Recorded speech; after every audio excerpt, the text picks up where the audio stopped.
예, 돈 잘 버는 증권 매니아에게 듣는다. 오늘도 상당히 좀 고민되는 그런 시황이신데요. 신한금융투자 본점 영업부 곽상준 부지점장님과 함께하겠습니다. 어서 오십시오. 네, 안녕하십니까? 어제 이제 장중고가가 코스피가 1,838, 예, 그리고 이제 다음 고지는 1,900인데 조금 조정받고 있습니다. 단기 반등의 마무리일까요? 아니면 추가 상승의 여지가 있을까요? 많은 전문가들과 시장 참여자들이 지금쯤은 한번 쉬어야 된다고 생각해요. 저도 그렇죠. 뭐 충분히 그럴 수 있다고 생각을 하고요. 근데 어제 오후에 곰곰이 생각해보니까 이번 하락을 맞춘 전문가는 1도 없었어요. 그죠? 대응을 일부 좀 한 사람들이 있었을 뿐이고 상승도 상승도 예상하고 반대로 저는 좀 다르게 갈 수 있다라는 건데, 왜냐하면 하락이 전혀 예상치 못했던 흐름이기 때문에 반등도 예상 정확히 하기 좀 어려울 것 같고요. 일단 어제 미국 시장에서는 리스크 온에 대한 가능성의 불이 조금씩 깜빡깜빡 거렸어요. 뭐냐면 뭐 주가는 좀 떨어졌습니다만은 채권 시장이 가격이 좀 떨어지면서 안정됐고, 그다음에 가장 두 번째에 뭐라 그럴까, 그 목이 걸려 있었던 상태였다고 표현할 수 있는, 그러니까 부도 위험이 커진 것 다음으로 이거 어떻게 하지 했던 게 신흥국들의 통화 약세였어요. 이 부분들이 조금 개선되는 흐름이 보이면서 달러도 약세로 갔습니다. 그러니까 신흥국 통화 수폭 강세로 돌았다는 거죠. 그래서 이런 부분들을 보면 이제 뭔가 좀 해결의 실마리가 보인다 하면 달릴 준비는 시장이 되어 있어요. 돈을 리스크 온이라는 게 위험 자산을 선호하는 쪽이라는 거죠. 예, 맞습니다. 네네. 그래서 그런 흐름들이 막 포착이 되고 있어요. 그래서 핵심은 뭐냐면 이 전염병 사태가 사실은 어제 미국 시장 많이 빠졌어야 되죠. 왜냐하면 그러니까 좀 웃겼지. 트럼프가 웃겼던 거예요. 뭐냐면 일요일날 걔네 노는 애들 많으니 확진자가 늘어날 수가 없죠. 그렇죠. 검사를 안 하는데. 덜 하는데 당연히. 그렇죠. 그런 상황에서 터널의 끝이 보인다는 둥 이렇게 설레발을 쳐놨는데 실제로 월요일날 뚜껑을 딱 여니까 사상 최대 사망자 그리고 거의 최고의 그 확진자 이런 게 나왔어요. 그러면 어떻게 됐었어야 되나요? 원래는 폭락했어야 돼요. 폭락 안 하죠. 여기 이게 상당히 의미가 있다라고 보는 겁니다. 왜냐하면 워낙 낙폭이 가대했기 때문에 그런 것이고, 또 하나 그 종목별로 보면 낙폭이 가대했던 호텔, 여행, 소매 이런 쪽이 많이 올랐어요. 미국 증시에서요? 네, 어제. 그러면 뭐냐면 원상 복구에 대한 그 욕구들이 굉장히 강했다는 거죠. 그러면 한국도 어제 시장 좀 그런 흐름들이 보여줬는데 충분히 그럴 수 있다는 겁니다. 그러니까 이례적인 하락이었기 때문에 상승도 이례적으로 그냥 단박에 V자로 갈 수는 있는데, 역시나 핵심은 이 그 바이러스 사태가 어떻게 전개될 것이냐예요. 막 여기서 바이러스 사태가 더 나빠지면 바로 못 가죠. 당연히 쉬는데, 어제 태세를 보면 바이러스 사태가 추가적인 악화가 안 되고 조금만 개선되면 그냥 일단 어느 정도까지 돌리겠다는 의지를 미국 시장이 상당히 보여줬거든요.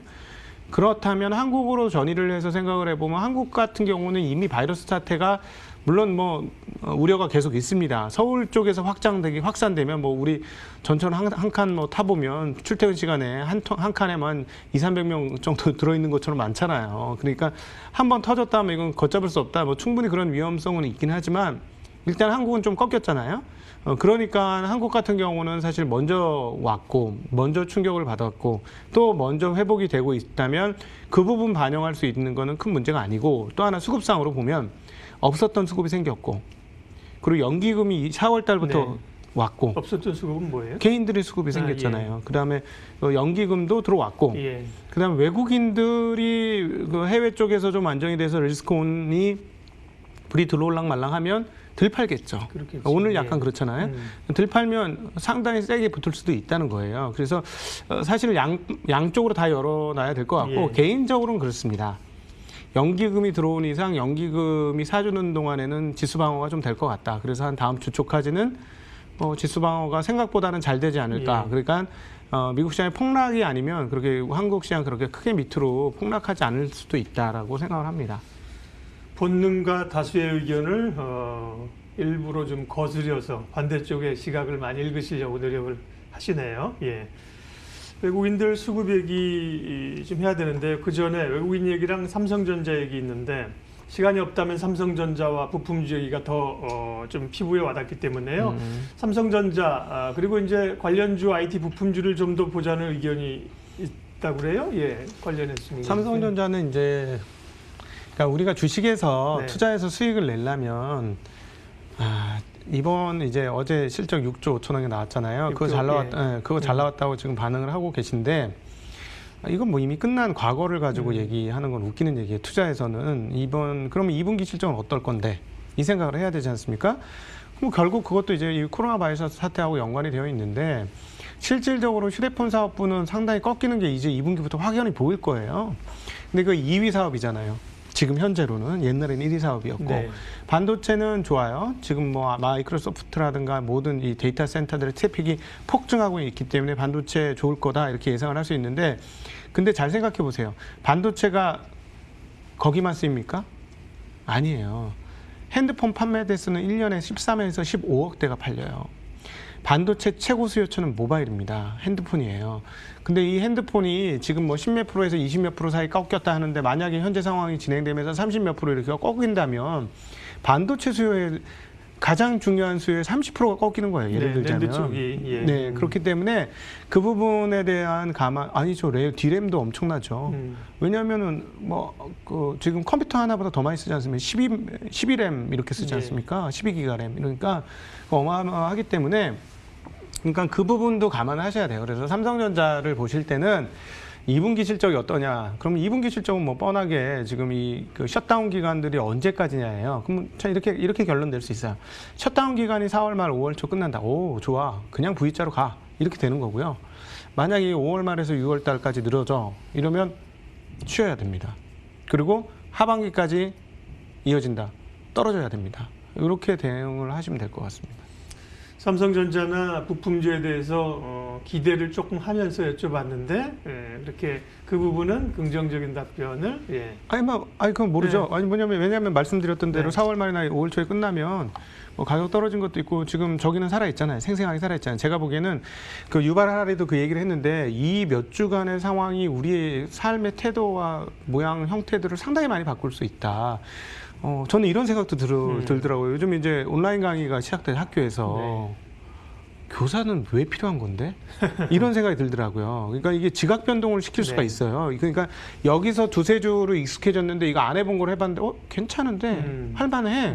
그럼 앞으로 계속 이렇게 하자. 더 편한 것도 있어. 네, 이렇게 하게 되면 트렌드가 완전히 바뀐다는 거죠. 그러면 그런 측면을 봤을 때 우리 한국의 기업들하고 보면 온라인상에 상황들이 활성화되면 활성화할수록 한국은 거기에 특화되어 있습니다. 그래서 상당히 좋아지겠죠.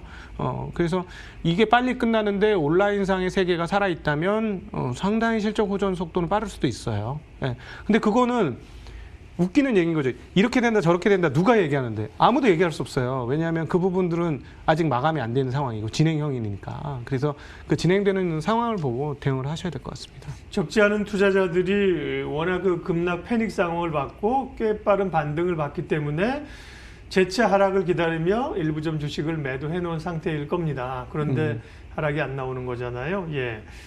전략 좀 정리해 주세요. 예. 그렇죠. 그게 지금 저는 이렇게 말씀드리고 싶습니다. 사실 이번에 잘 대응을 하셔서 상당폭 현금을 보유하신 분들은 지금 말씀하신 대로 그렇게 하시면 됩니다.